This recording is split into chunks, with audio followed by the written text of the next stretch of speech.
Ата-эне балалуу болгондо жакшы ат коюп, ден соолугу бекем болсун, эл жерине кызмат кылган ыймандуу уул кыздардан болсун деп тилек кылышат.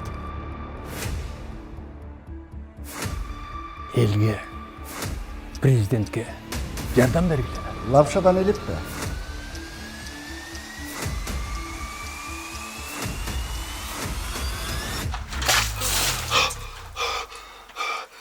Жалпыбыздын максатыбыз Өлкөгө кызмат кылып, мамлекетибиздин өнүгүшүнө жардам берүү. Ошо сен күйүп атканын мамлекет билип атабы?